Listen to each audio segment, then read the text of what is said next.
The story of Winnie Lufunja was that of a young girl from Zambia who was said to have died after a brief illness in 2016 and then buried 4 days later by her family, only for her to show up at her house 2 years later looking lost and tattered. Now, when this girl showed up at her house, she told her family that, "Hey, I'm home."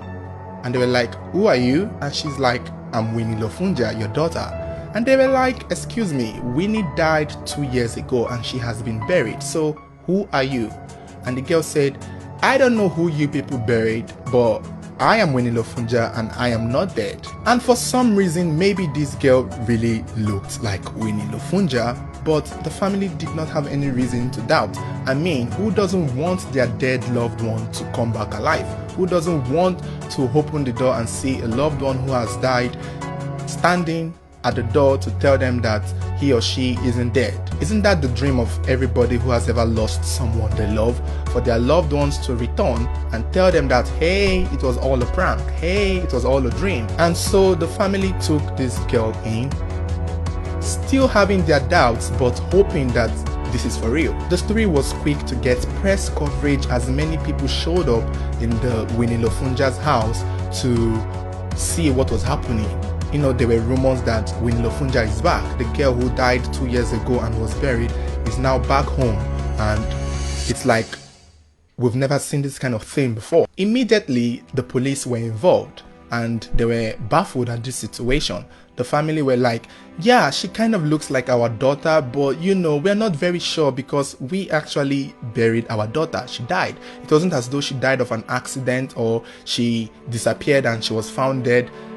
She was sick in a hospital for a long time and then she died and was buried. Now, she's showing up at our doorstep telling us that she didn't die and that the person that we had buried was a banana tree."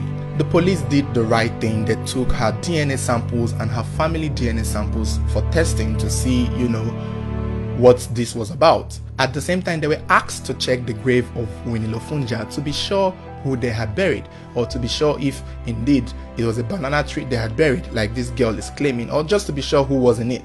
Although the girl was asked where she had been all this while and, you know, what had happened to her in the past 2 years that she was gone, and Winnie said that she was abducted and taken to a business working place, a compound that looked like a farmland, to work for free like a slave.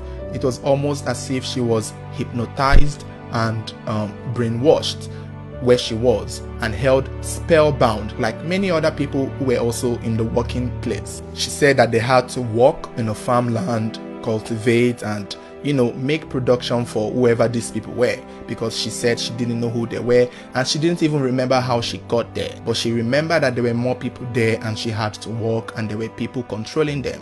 And she also recognized that she was spiritually held spellbound. She was mentally held spellbound. She was brainwashed where she was. And so when asked how she escaped, she said that at a particular point in time, she gained herself, she gained consciousness. It was almost as if the spiritual bound that they had on her vanished for a moment and she was able to realize herself. And there were also a few other people there who also got released instantly from the spell that they had been casted, and that was when they realized that, okay, where am I, what am I doing here?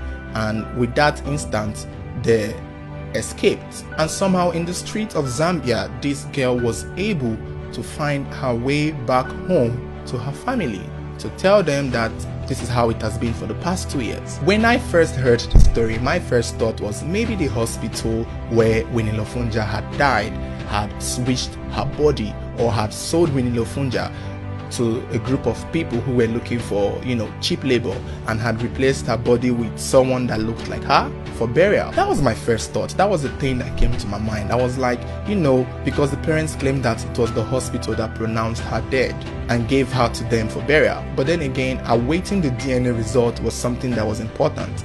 And as it turned out, the DNA result was released. Now, before the DNA results came afterwards, because this took like weeks before the result was released, another family who had heard the news of a girl who had come back to life was able to identify this girl as their own daughter who was missing. And just like that, they quickly made their way to where Winnie Lufunja was, and they were like, this girl is our daughter. And the girl was like, I don't know you people. This is my family. Yeah, I am Winnie Lufunja, and this is my mother, this is my uncle, this is my brothers. This girl began to name all the relatives by their names and surnames. So it was almost like at this point, everyone was convinced that this was indeed Winnie Lufunja, because she knew her mother's name, she knew her father's name, she knew her uncle's name, she knew some of her relations who weren't even around at the time. So this girl knew these people. And so when this second family came to claim that this Winnie Lufunja is not Winnie Lufunja but their own daughter, who I don't know the name they called, it was like, okay, what is going on here? What is happening? And of course, the police also took DNA samples from this new family. At the same time, the family had to go to the grave where they had buried Winnie Lufunja 2 years ago in 2016 to dig it up and see if there was someone there, or see if it was a plantain tree like the girl had claimed, or see if it was a banana tree like the girl had claimed. And when they dug it up and opened the coffin, they saw bones. Someone had been buried there. And when they checked, the bones had follicles of hairs which identified it as a female. So someone was buried there. It wasn't a plantain tree. There was a human being in that casket. So who is that person they had buried? If that person was not Winnie Lufunja, then who is she? And if that person buried there was Winnie Lufunja, then who is this girl in their home claiming to be Winnie Lufunja with all the details and information of the family and their background and their history?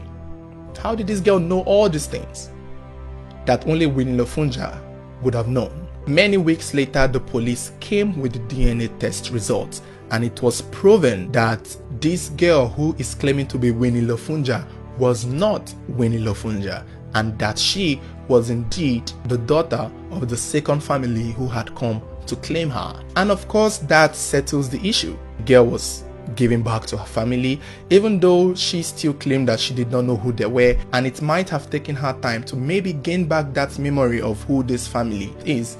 But all she knew was that she was Winnie Lufunja, and that Winnie Lufunja's family was her family. Of course, this settles the case, this settles the story. The girl goes back to her family and everybody kind of move on. But the truth is, there's still so much mystery here, so much unanswered questions. If she isn't Winnie Lufunja, how did she know about Winnie Lufunja's parents? How did she know her relatives? How did she know the address? Because she left the place she was held captive and found her way to Winnie Lufunja's house without being directed, knocked at the door and said she is Winnie Lufunja, identified every single member of the family by their name and last name, both their relatives. So how did she know all these things if she isn't Winnie Lufunja? The place that she claimed she was abducted to, she also said that they brainwashed her.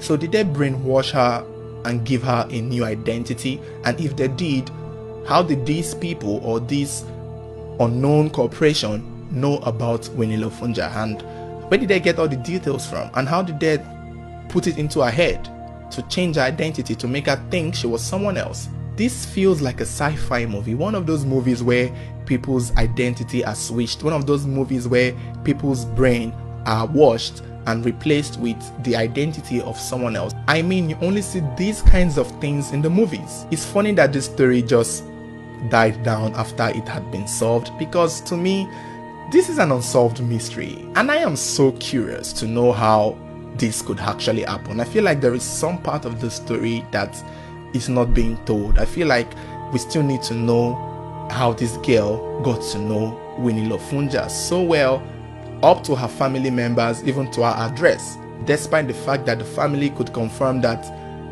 there was no previous knowledge of who this girl was, that they had never seen her before until now, and they weren't even sure if she probably knew who Winnie Lufunja was before she died.